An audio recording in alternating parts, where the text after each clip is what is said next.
Nous retrouver chaque fois pour le déjeuner gospel, c'est un réel plaisir pour nous, une grâce de la part de notre Seigneur qui nous permet encore de nous retrouver pour bénéficier de cette parole du salut qui nous vient à travers les prédications, à travers la musique, à travers les psaumes, à travers la louange et l'adoration. Et nous sommes heureux de nous retrouver pour Gospelenge. On se retrouve juste après ceci.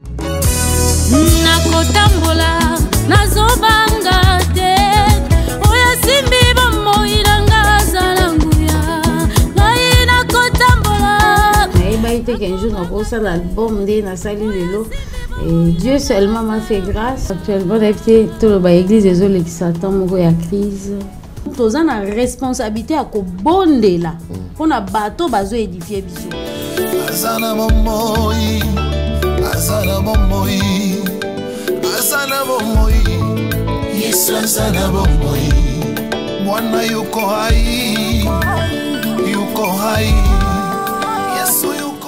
Shalom, que la paix du Seigneur soit avec nous tous. Heureux de vous retrouver pour ce troisième numéro de l'année 2020, l'année de l'action, l'année de la prospérité, l'année d'honneur pour nous tous qui avons cru au Seigneur Jésus-Christ. Nous avons le réel plaisir de recevoir pour la toute première fois sur ce plateau, le podium du gospel, une servante de l'Éternel que vous allez découvrir tout à l'heure, juste après cet élément que nous propose la réalisation. Et on se retrouve pour déjà amorcer cette émission. Une façon pour nous de déballer les tapis rouges, de la recevoir, de l'accueillir, de l'installer sur ce plateau. Une façon pour nous de nous mettre en condition à travers le Saint-Esprit qui nous bénira, qui nous ouvrira l'entendement spirituel afin de bien appréhender, de bien comprendre, de bien saisir ces messages qui nous sera servi ici. Bonne suite de programme.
Nous l'avons tous compris, chantre de l'Éternel depuis les années 97 dans le groupe Kizito de la grande église catholique.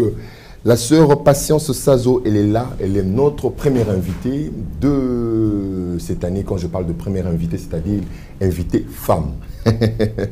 Pour cette troisième émission de l'année 2020, année d'honneur, année de prospérité, année de l'action. Nous la recevons pour parler de cet album qui s'annonce déjà à l'horizon, Yahweh Tambwisanga. Yahweh Tambwisanga, c'est cet album qui va bénir ces peuples de Dieu. Nous allons comprendre le message, nous allons essayer de décrypter, de décortiquer, d'analyser, comme le veut cette émission Gospel Lunch, déjeuner gospel. Nous mangeons le pain de vie et nous buvons le sang de Christ qui nous donne la vie de Dieu. Shalom maman. Shalom papa. Comment allez-vous? Oui, ça va bien par la grâce de Dieu. Merci d'être notre invité dans cette émission Gospel Lunch, nouvelle formule, c'est-à-dire nous voulons manger la parole du Seigneur. Nous serons bilingues. Oui. Donc voilà. Alors, manger la parole de notre Dieu Tout-Puissant. Alors, d'entrée des jeux, parlez-nous un peu de vous. Comment vous êtes arrivé dans ces milieux, dans ces mondes évangéliques, à travers la chanson, évangéliser à travers la chanson, parler de Dieu à travers la chanson, parce que c'est depuis 1997 que vous faisiez partie du groupe Kizito. Cette mutation, Kizito, les annuarités, comme moi je le sais, les Banabilenga, Mouinda, les consorts, et aujourd'hui vous êtes une artiste et professionnelle, on peut le dire comme ça, parce que quand vous commencez déjà à produire des albums, vous êtes devenu un professionnel. Alors, parlez-nous un peu de votre parcours.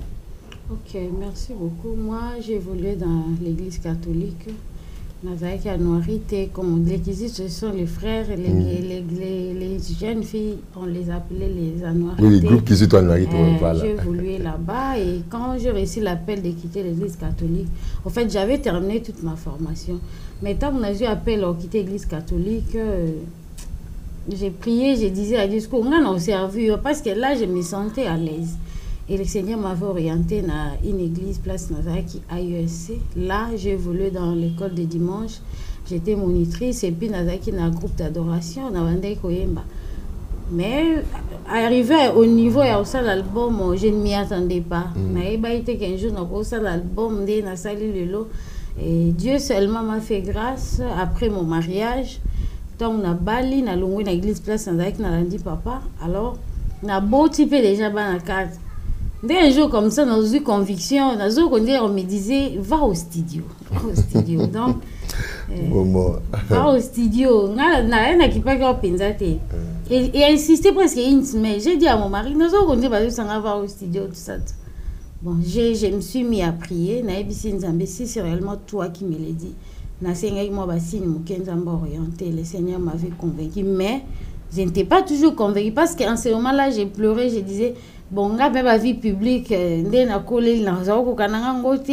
la caméra comme ça. Alors, c'est que le Seigneur me mettait à cœur, et ça qui comme à niveau qu'un journaliste se retrouvait devant la caméra, devant les gens, tout ça. Alors j'ai pleuré, je disais à Dieu, non, kokate, na mbongote, na zomo na été place na kubanda. Et j'ai consulté encore le Seigneur. On m'a convaincu de commencer avec une équipe d'intercession chez moi à la maison. C'est en ce moment-là que le Seigneur nous a donné un message et pas de Komoko. Il va assister les gens pour nous accompagner. Et nous avons aussi vu la main de Dieu, Papa Rémi. Donc, on a un projet, on a sans frater, pour vous dire la vérité. Banzembo presque tout de suite. Voilà, banini tout le vraiment ton côté penza na makambo zongi.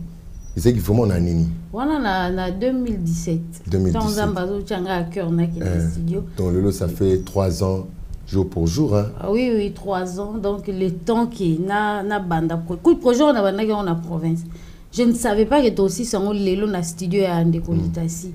Donc je t'ai dit Papa Rémi nzamba sal makamoko et kamusingai.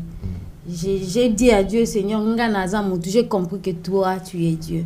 Et je sais que cet album aussi va bénir beaucoup de gens. Vraiment, album Yahweh Tambwisanga, Yahweh Tambwisanga, Seigneur, conduis-moi, dirige-moi. Donc, alors maman, patience. Bali, Oboti, après Nzamba, Kozongi sous l'Issoussou, na ministère Oyo, parce que Zakine Loko Mondé dans le Baka. Je vous ai connu avant la fondation du monde, avant que vous ne soyez formés dans le sein de votre mère. Donc Nzambé, vraiment, Ayebakio. Alors, Ngasi Konenga tout. Tant yo bandi, démarche nyonso. Yakoluka, ko avancer, ko accélérer. Est-ce que l'oko moko te lembi c'est que quelque part, on dit ah nati kalanga, puis l'oko moko pe et ya kite pe sous courage te na continuer nanga. Compliqué, papa, vous savez. La début, il faut que ça ait un instrument, clavier, il faut guitare, il fallait contacter un ingénieur parce que moi j'ai commencé au studio. On dit peut-être qu'on réunir au bateau. Alors, équipement, c'est compliqué. C'est vrai, on travaillait au studio, mais à la maison, il fallait encore travailler, il fallait chercher les gens. C'était vraiment difficile, mais le Seigneur nous a montré sa face, il nous a apporté beaucoup de soutien. Et tout le monde a dit pas à pas il y a eu aussi des difficultés. Beaucoup travaillé dans Moutulelo, lobby a désisté. Aucun studio, on a besoin de telles choses. Tu rentres, on t'exige ça, tout ça, tout ça. La difficulté, c'est moi, même des autres, la difficulté, mais on se sent un peu essoufflé. À niveau de commis, tu senti que non, de franchir la ligne.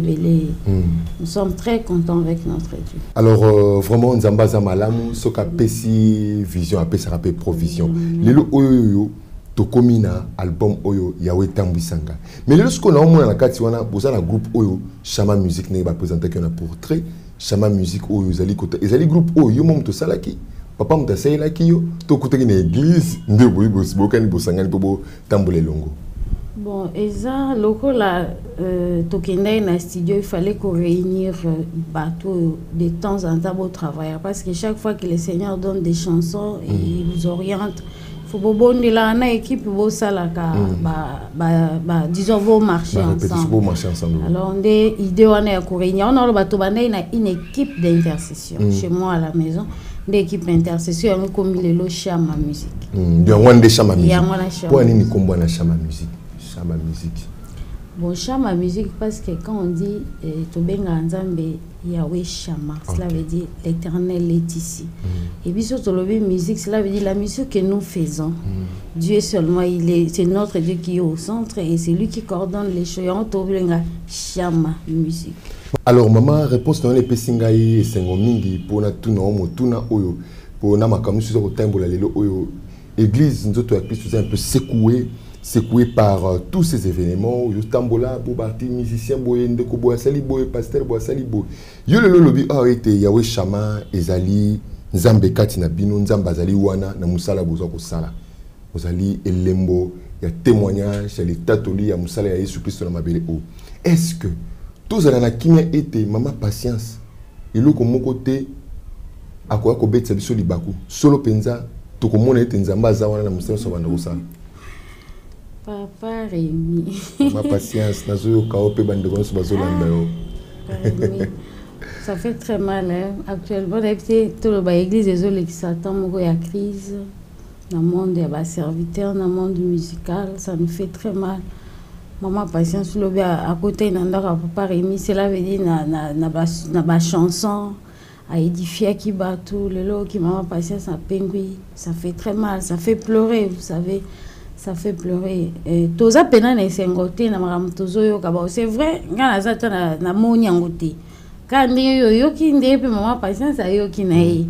Donc ba concerné nde ba ibi marambango eza vrai to eza lokuta mais iloko eza malamu mingi eza mokili. Est-ce que maman patience yako bete absolu bakute est-ce que to la solo pendete Yahweh Chama l'Éternel est ici dans notre musique. Kasi on a une de bate papa mais moni ba bengaka serviteurs de Dieu, les hommes de Dieu.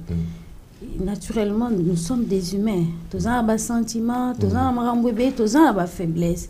Pour la zone de lobby, bolam nazo linga osa nazo kokate. Mais lo kezo benda ngami ezande mabe oyo nazo linga kosala te.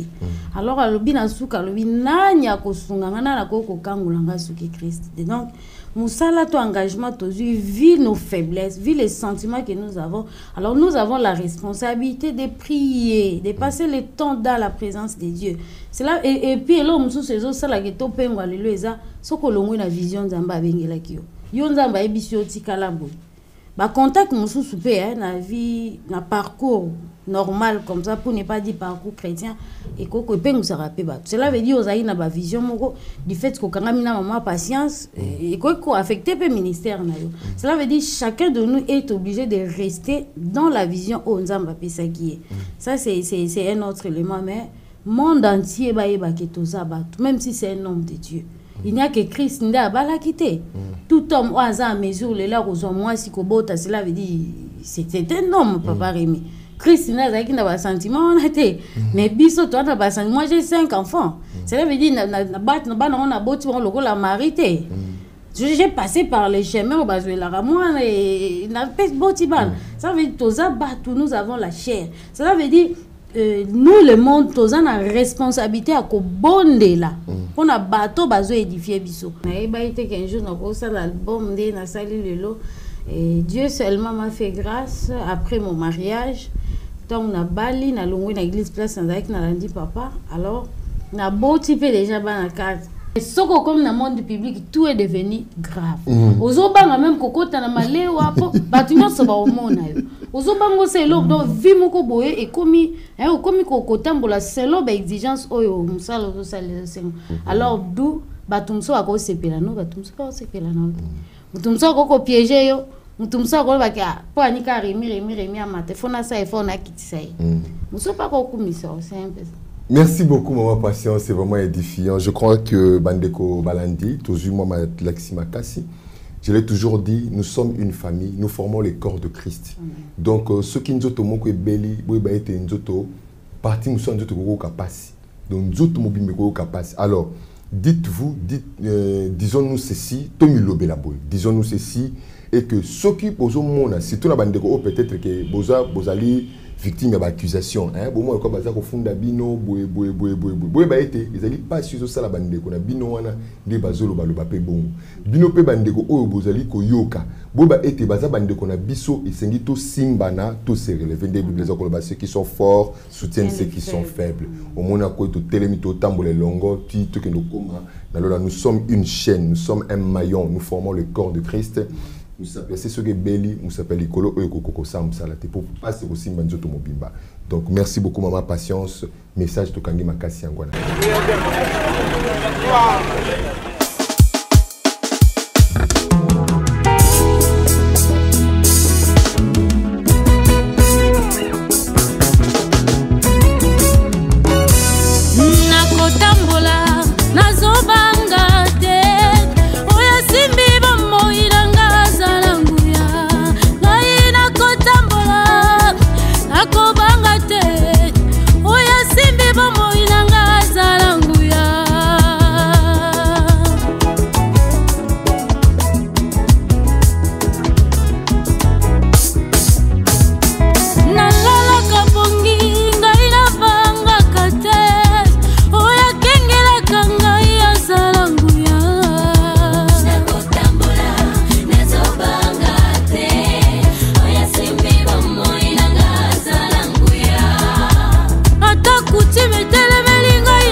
Kisa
point ici, il est ressuscité comme il avait dit. Venez, voyez le lieu où il était couché. Oh, il n'est plus là. Il est où? Il est ressuscité d'entre les morts. Jésus-Christ de Nazareth. Alléluia.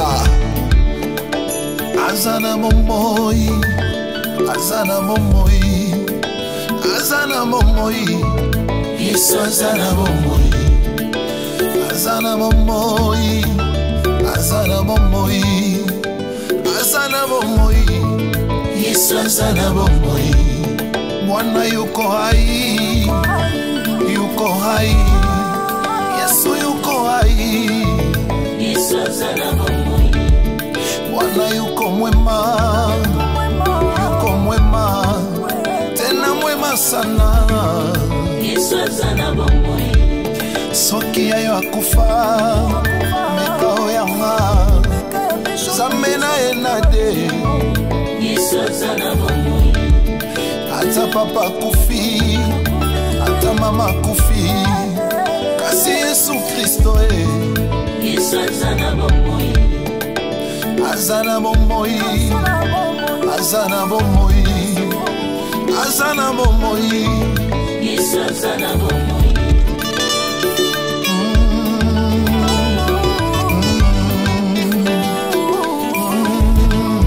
Yesu azana momoi. Akabundu bundu patinda baka shiba biti bakulukita baka bambila bambaniye. Yesu azana momoi. Kibaluka indinga mbila muchonso jutulonda mwambila ninashani walweba kujidito mwaneto. Yesu azana momoi. Yesu alongaliwa ayanta satana na Golgotha. Yesu azana momoi. Lisekwa na Yesu elonga nanga na yembine sengo. Yesu azana momoi. Si je vis, c'est plus moi qui vis. Si Jésus-Christ qui vit en moi, Yesu azana momoi. former des projets, donner des ordres, ils seront nuls sans effet au nom de Jésus. Yesu azana momoi. Kobanga te, kolenga te o, kolela te. Yesu azana momoi. Atabitume telemi, mamona batelemi, kasi ya Emmanuel. Yesu azana momoi. Que personne désormais ne me fasse de la peine, car je porte sur mon corps le marque de Jésus-Christ. Emmanuel. Yesu azana momoi. Écoutez-moi ça, bien-aimé dans le Seigneur. Toi, tu es né pour influencer, pour briller, pour motiver, pour inspirer. Alléluia.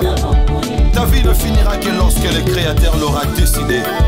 Tant que tu vivras, tu feras partie des plans de Dieu. Affronte la vie avec assurance. Toi, tu n'es pas le victime innocent des circonstances, mais tu as une mission sur la terre. Tu as un objectif à atteindre. Tu as un plan avec le Seigneur. Tu vas y arriver. Tu vas y arriver. Fortifie-toi. Prends courage, bien-aimé.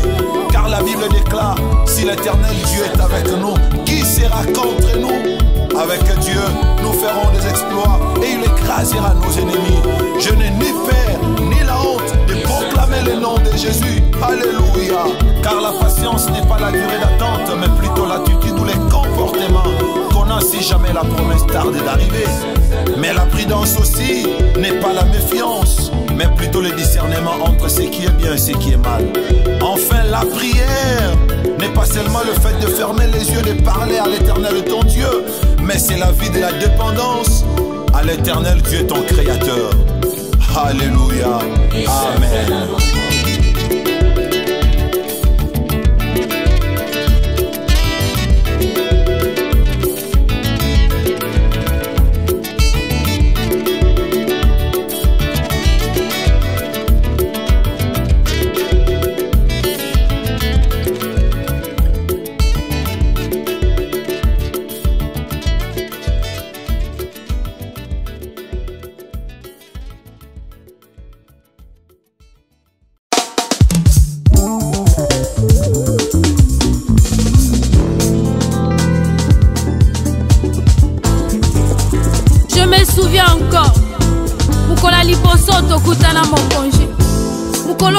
changea qui destination et vie nanga.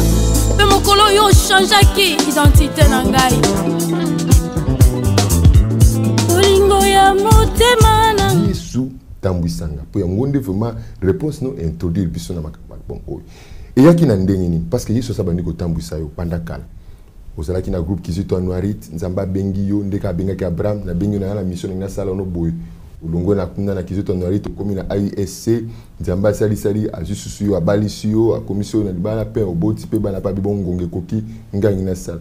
Tango Yesu ngozo batambwisa ka yo na note banda nyonso wana nde lelo ko yebisa biso ki yebisa tambwisi yo François. Maramba yo to lo ba papa Rémi.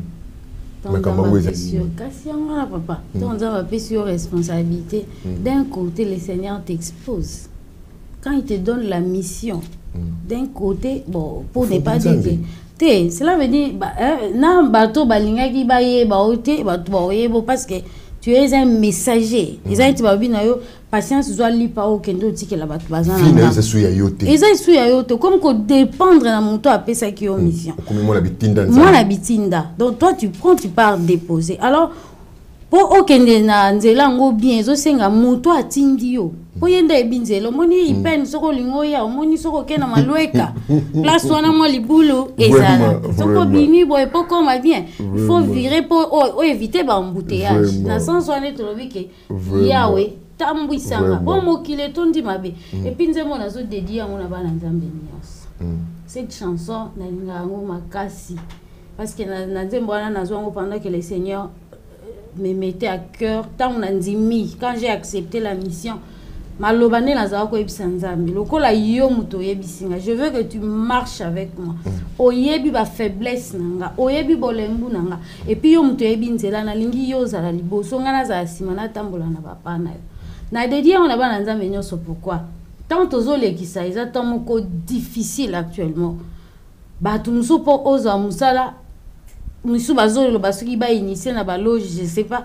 Na eu pe ba loge on nege existe raté, mais au moins ça existe. Pour ma peso poste mo bazo il faut qu'on ta na loge.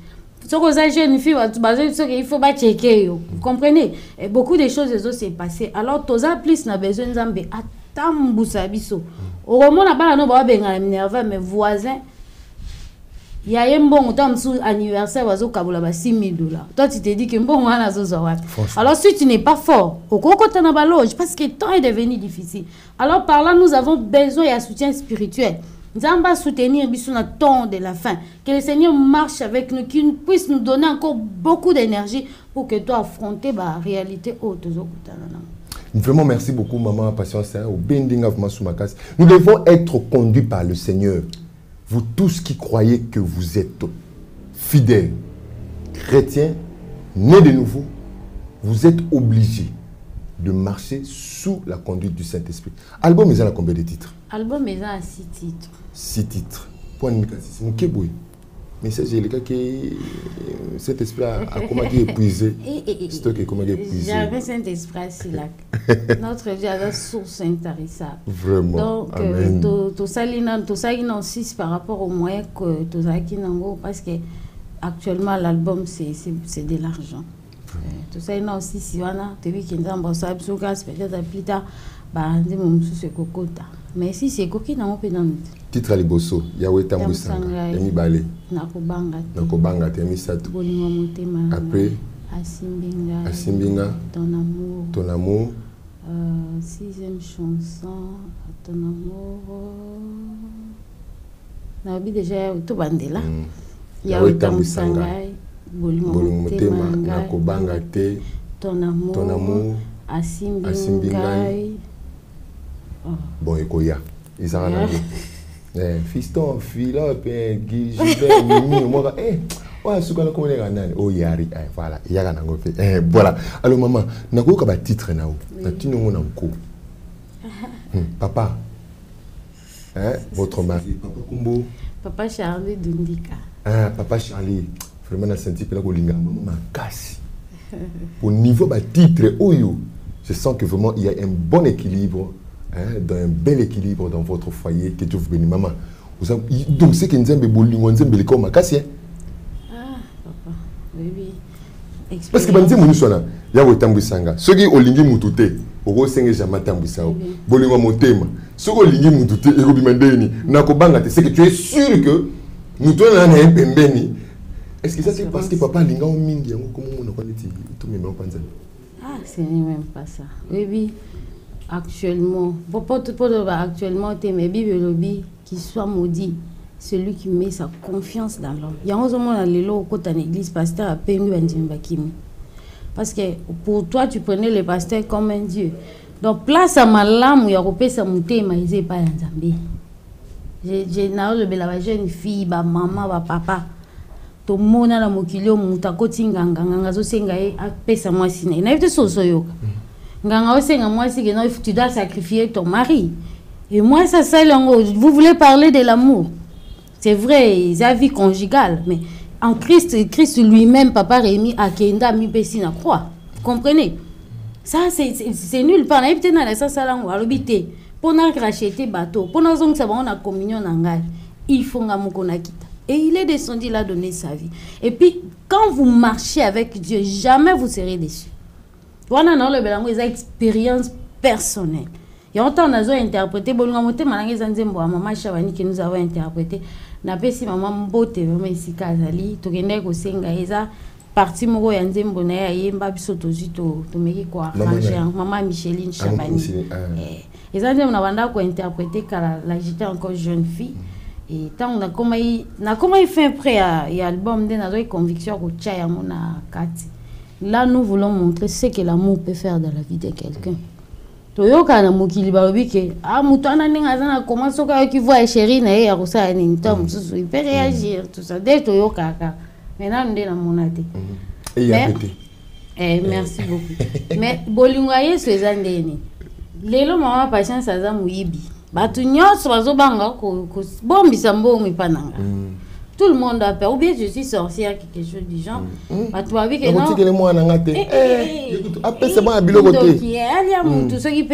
Alors maintenant Christ vient dans la vie de cette personne. Oh batu ba olingati. Oh batu ba boyo pesa mbongo. Pendant que yo za na potopoto Christ est venu à transformer yo. Apesi yo musala. À côté na vie comme il est le pasteur, tu commences à prier pour les gens. Ba kulu na ba ba luka mateni to pesa na kulu na pas changer tout ça. Et la parole de Dieu quand ça vient et le ngoli mutu kulu na automatiquement. Vous comprenez les degrés de l'amour là nous voulons parler. Et ça bolingo te ya ba to mabala tout ça non. Bolingo to imito lo bala o ezo mais ma changement la vie am. Bolingo ezo longo l'esprit a impudicité. Tellement esprit a impudicité côté le Christ lui-même aye a longo liam. Et c'est cet amour-là que nous sommes en train de célébrer, qui est Christ lui-même. Ah, Jésus, gloire à toi. Amen. Quand j'entends une femme parler comme ça, je me souviens encore de cette époque-là. Tu passes ça en Samarie. Hein, donc, quand tu as rencontré cette Samaritaine qui est allée répandre la bonne nouvelle partout et annoncer que le pain de vie est là. Voilà, nous avons encore une fois le pain de vie à travers cette maman, cette dame, ta fille servante de Dieu. Vraiment, toi, je pense que Banzem est basé édifié. Alors, maman, patience. Album, on peut 6 chansons. Tout est vraiment inspiré. Nani a commis. Yomoko commis. Cet esprit a aidé auto. Aux upende tu lobi awa. Banzemoko ko june tinzembo maman Micheline Chabani auto sope sambote maman na biso. Au réécrire tout et ça les mine de écriture ya banzem. Tout ça 6 titres. Mais na 6 titres wana eza na banzembo biso moko to commis eza 4. Maman Chabani to interprété tout ça l'arrangement nande omoko to yembi adoration à Simbinga.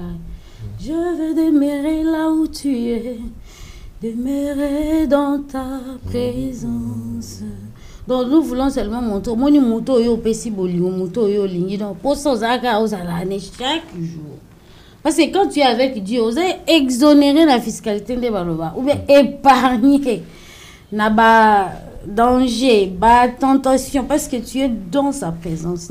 Et ça adoration moi tout ça les arrangements va tout bébé va venir moi tout ça l'arrangement la 4 voilà mais 4 titres critically et ça bilo on va pesa qui biso vraiment gloire à Dieu. Alors maman patience. Oui papa. La marche na o na eglulongo na chama. Album oyo bozo prévoir Bob Misango vraiment quand parce que jusque là vous savez kaka 3 titres 3 clips.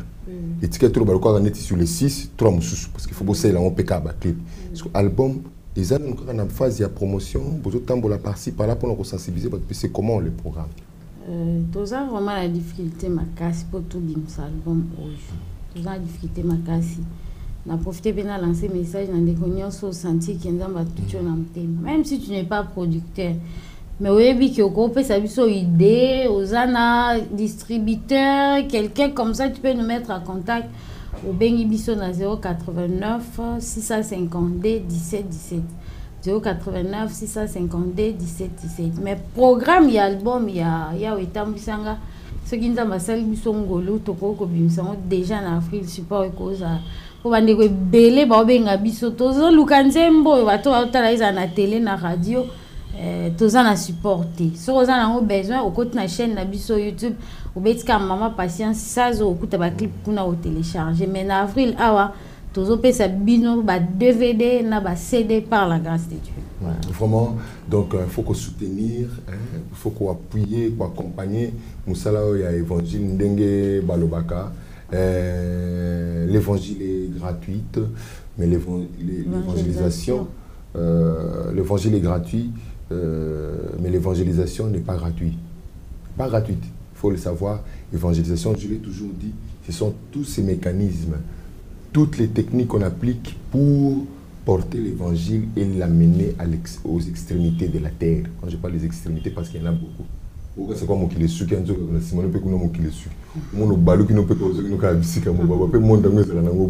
mais partout dans le monde, c'est pour porter cet évangile par-ci par-là. Donc, il faut voyager, il faut qu'on ait studio, il faut qu'on somba boy, il faut qu'on fasse kabila, il faut qu'on dupliquer tout ça. Ce sont les mécanismes, les techniques de l'évangélisation. Voilà maman patience. Tu es par mingi bato bazala kana habitude ya ko yembisa bande ko mususu ko zo moi la looking de quoi accompagner pour apporter moi grâce n'est particulière la musala ou mais apparemment yo ça l'était hein? Oui, quelque chose partout dans les cas va poser la question. Au lieu de la featuring non? Oui oui. Donc na sala ipe ba démarche na za bande o musuza ikiwana Nathalie par rapport à nous avons fait des démarches. Nous avons la parole au bibezo, toutes choses qu'encore bien de ce qui est. Le rôle à Moutouna, ça là, il va démarche, on a mais les seigneurs n'avaient pas permis. Et nous avons fait le travail nous-mêmes, tout comme à niveau. Par là aussi, j'ai béni les seigneurs pour.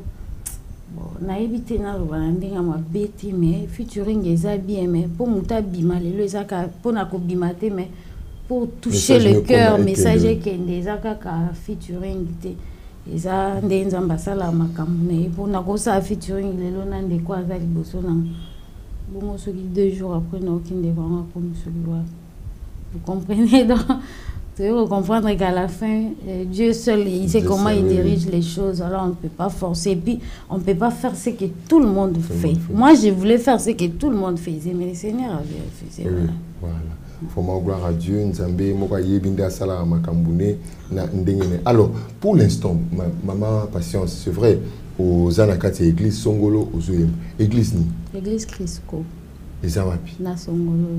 Côté Nine, peut-être penser à adresse, penser à problème sur le ah, que l'autre t'as la rata, maman patience, parce que Mbaka, tout profiter rata, tout sur rata, ma pas mboli. Mais ce qui appartient au Lérica, au côté son mon église. Église Crisco, oui, qu'on peut se dire c'est bien de lignes notées. Bon, les églises. On a aidé, parce que nous sommes invités, bon, nous sommes à Gabon, à Elelo. Église qui sont Songolo, Songolo les alliés venus dans la commune de Kinshasa, la cimetière de Martyrs.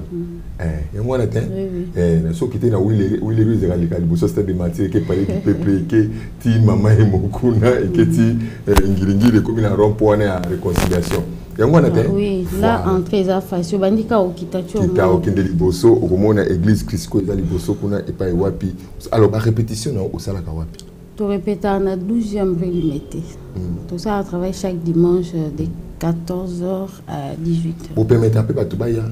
Oui, de quoi moi qui a accompagné sur intercesseurs, intercesseuses, chants. Tout ça, c'est les carababis, tu as répété, tu as profité. À quoi il y en a, il va te faire après visiter de temps à autre. La porte est ouverte.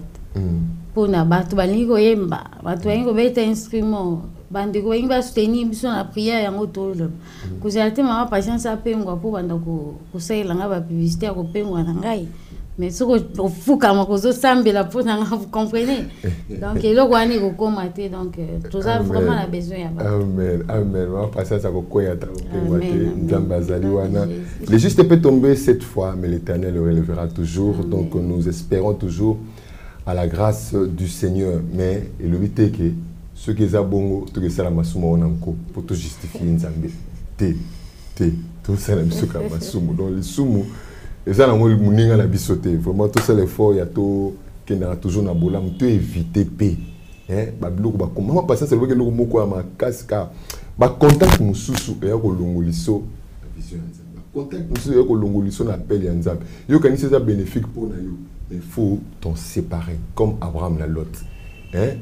L'autre, mais il fallait que l'autre aille à gauche, Abraham aille à droite, pour être makamususu et kokisama.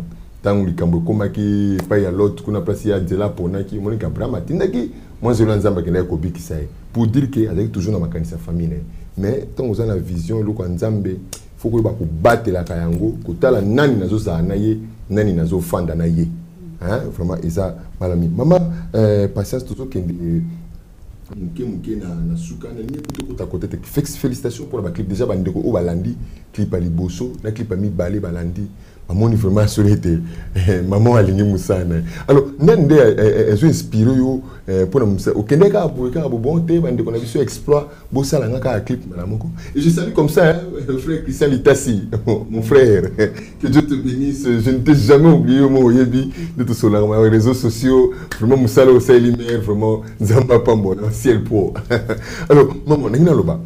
Kobanda na son, on dit que c'est que, ok, si pas ciel pro, parmi ingénieur minene la structure minene les autres produire son la qualité c'est le pro PSP Harris Giroir tout ça nous sommes vraiment nzamba pambola bino kubanda bon ti lelo ça na clip ba qualité oyo vraiment et ça ne ba tindio to yo moko fani bo sali quelque tinga fona sala bo c'est comment expliquer biso un peu parce que valeur aux opé ça na musala na yo oyo et ça malamu mingi yo to mon grave oui niveau yo balbani tambe munene nazanga suka richesse nous tomona na mokili biso to nyataka mabele nyonso yemta sala banzete ba mai et nzambe soka lobi asutukisa yo a surprendre yo Dieu le fait mais na yo constater que Dieu travaille toujours en fonction ya ambition biso pe tozala non nenga tuna Moïse alobi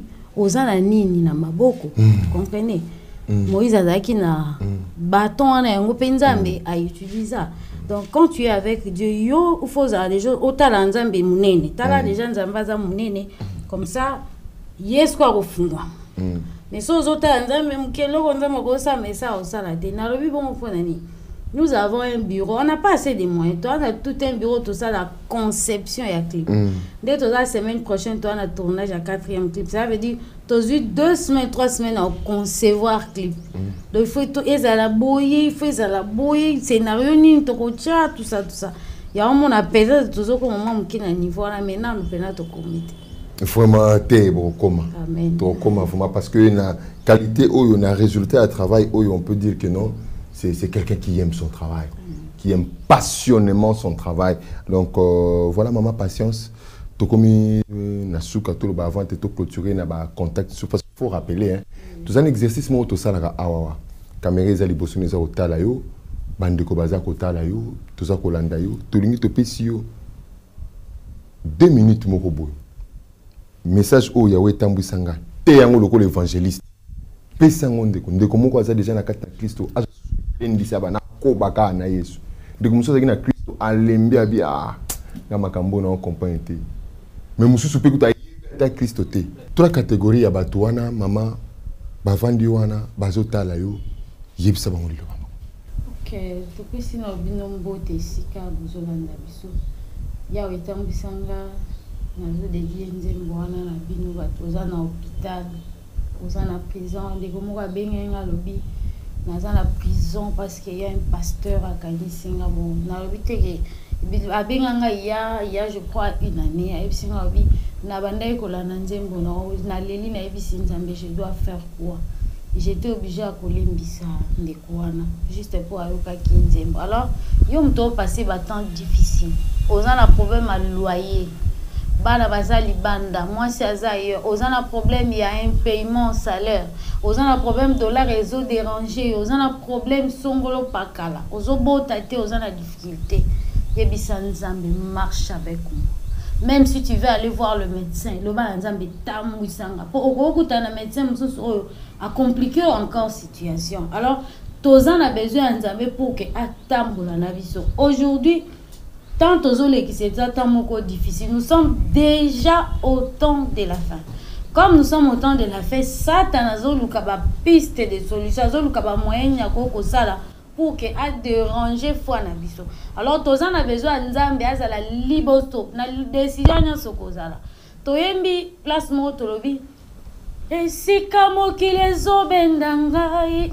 Esika mokile zolukangai. Simba bomoto nangaye. Mokonji na pengwate. Yawe na bungate.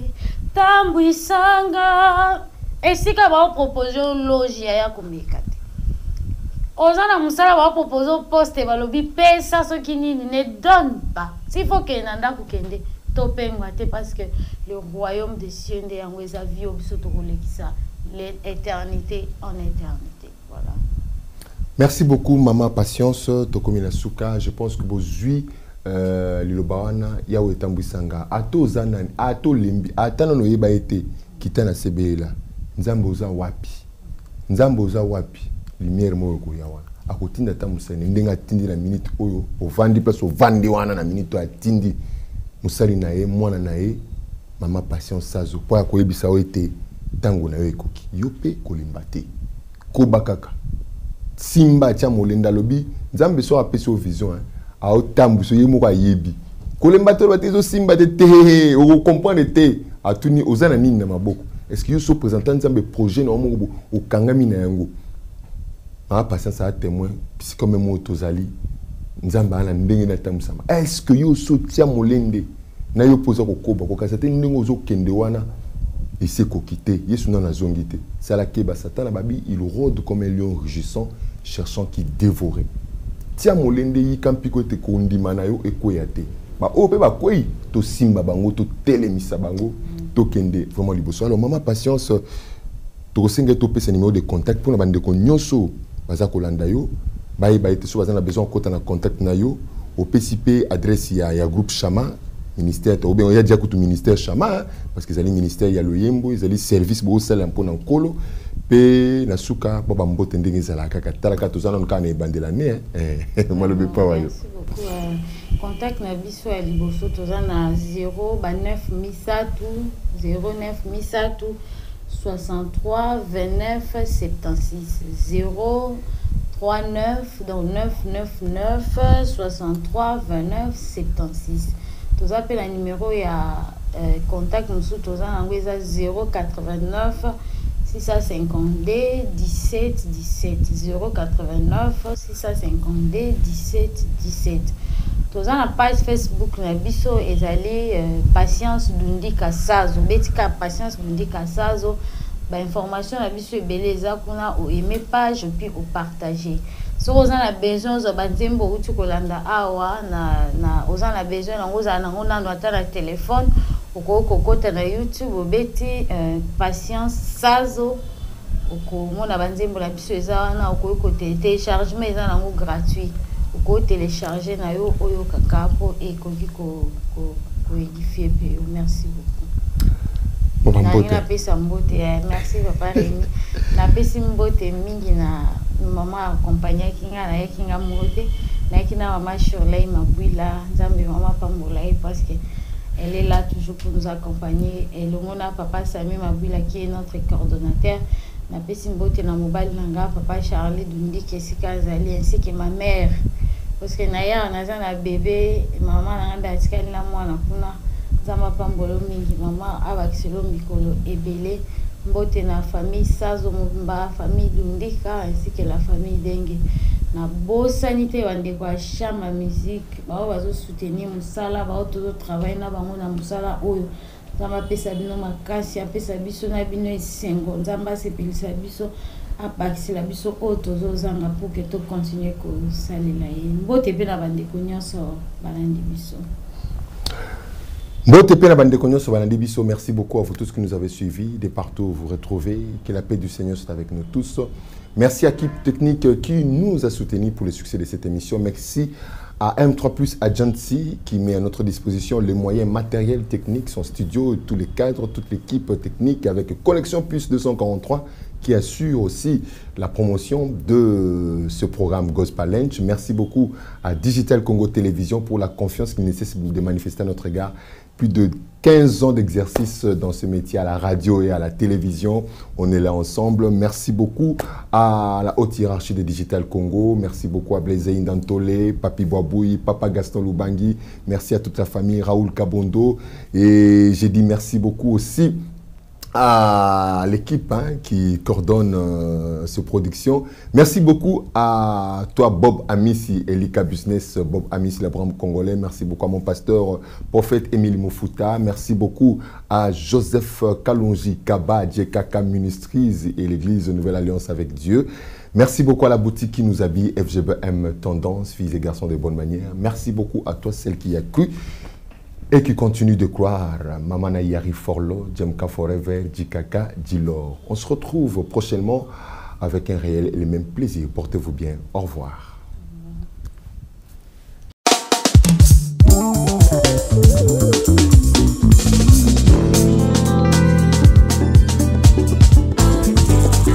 Je me souviens encore. Mukola liposo tokutana mon congé. Mukolo yo changea qui destination à Binanga. Mais mon colo yo changea qui identité nangai. Bolingo ya motema nangai, bolingo ya motema nangai. Ezali yo Yesu, ezali yo Yesu. Bolingo ya motema nangai, bolingo ya motema nangai. Ezali yo Yesu, ezali yo Yesu.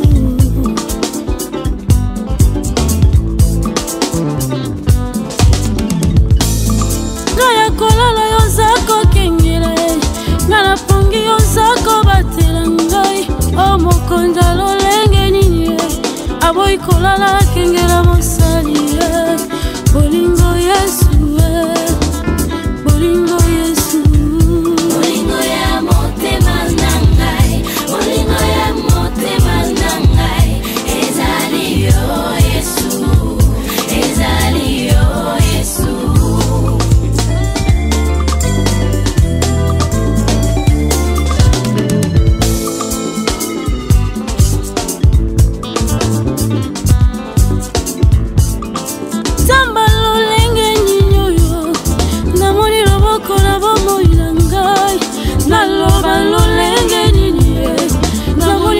Pangusama ya biso naloba lolenge nini namoni yoko telemisanga lisusu yo bolingo Yesu bolingo